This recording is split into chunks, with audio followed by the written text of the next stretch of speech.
On his first full day in office, Donald Trump scrapped a long-standing U.S. policy that says immigration agents can't enter public schools or healthcare facilities or houses of worship to go after immigrants.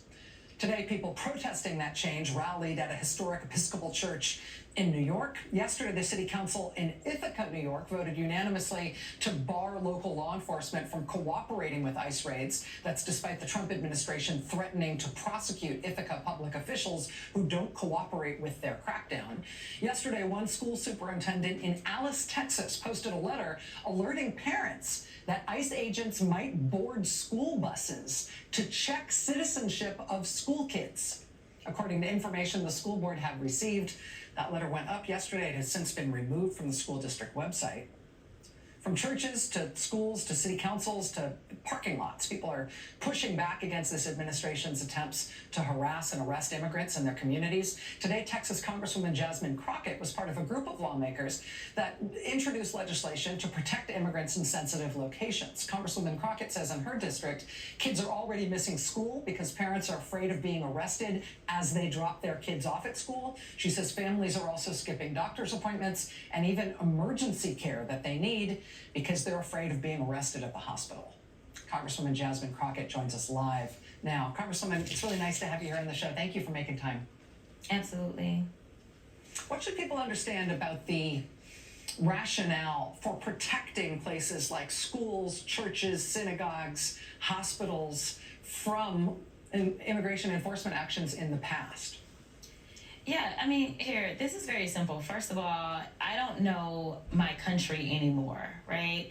When we are looking at situations that are so disruptive to our communities, and again, as you talked about the hero who wasn't necessarily wearing a cape, but instead had her coffee cup, when we think about the disruption to everyone because of something that really is a civil penalty, I want to get this across to your viewers, because I don't think that people understand that as Republicans oftentimes say things like, oh, they're illegal. According to federal law, you literally can get a traffic ticket that is more serious than what this is. It's a civil penalty. And so to have these guys disrupting you as you are trying to pray, whether you're an immigrant or not, you're disrupting a place of worship.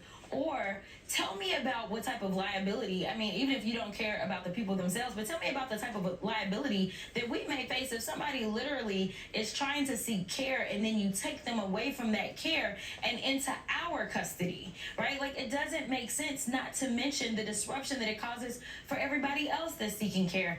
And now we're talking about the kids. We're talking about parents not taking their kids to get the education that they need, and the kids may be enjoying something that we call birthright citizenship. Yet they're missing out on school because their parents are too afraid to drop them off. And the final point that I'll say is I want people to understand that undocumented folk in this country contribute approximately $100 billion in taxes, and they pay into Social Security that they can't pull down on. So you tell me how any of this makes sense, because the estimation is that it would cost us approximately $200 billion in the first year to try to effectuate this. And we know the Republicans are proposing that ICE be given approximately $350 billion. And right now that's causing a lot of consternation within the Republican caucus. And that is why we are headed to a shutdown on March 14th, because instead of cutting money, it looks like they are absolutely going to need more money.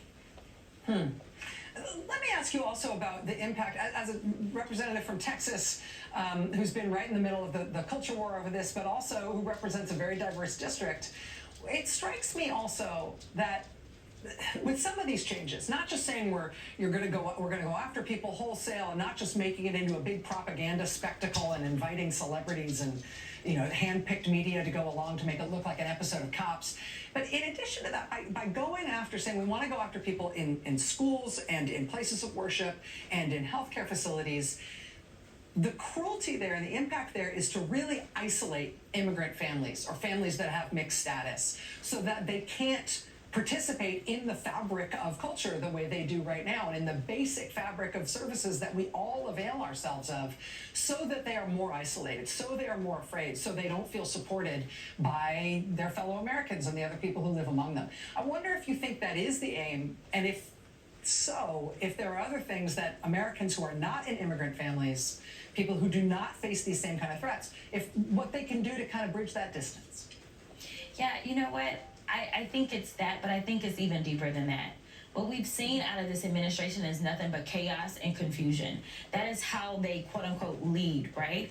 And so here's the deal, whether it's legal or whether it's not legal, it has the same effect, right? So he decides, you know what, I'm gonna make a big spectacle out of getting rid of this executive order, and then next thing you know, we're having to file legislation to try to protect, but who's keeping up with all of this drama that's happening? At the end of the day, it's whatever news headline they saw last or first, or whichever one they feel most comfortable with. And so right now what we have is that they have been able to inflict fear. This is why you brought up Texas, and this is going to impact Texas a ton, as well as the rest of the country. But even when we start to think about the farms that we have in Texas, or we think about the fact that he even tried to do his little tariff war with Mexico. Mexico and Texas, we share a very special relationship for a lot of different reasons. But one is because they are our biggest trade partner as well. So now we've got all of these farmers that are saying, hey, my farm workers are not showing up. It's not just the schools, the hospitals, and the religious institutions. It's actually everywhere. They are afraid to go to work, and that's only ending up causing more issues for us as Americans. And that's what I need people to understand. This isn't a matter of, oh, well, that's over there. This impacts all of us because, again, we are a country of immigrants. And the fact that we have so many people that either don't know our history or want to ignore our history, or as we know, this administration, especially in Black History Month, they want to delete our history. The reality is that immigrants have always been what made this country great, not this white supremacy agenda, which is what we are dealing with. And this is what they are doing. They are instilling fear, whether you are Black, whether you are brown, whether you are someone who just wasn't born here. It's kind of like the birthright citizenship. That is something that we find in our Constitution. And he decided, he probably knew that with the stroke of a pen, he couldn't do anything about it. But guess what? He caused confusion and he caused angst. And that is what we're going to see more of. Texas Congresswoman Jasmine Crockett, anytime you want to come on this show, you just send up a little bat signal, and we will make space for you. I'd love to have you back here anytime you want to talk about what's going on in Washington, anytime you want to talk about what's going on in your district. I really appreciate your time tonight. Thanks so much. All right, we'll be right back.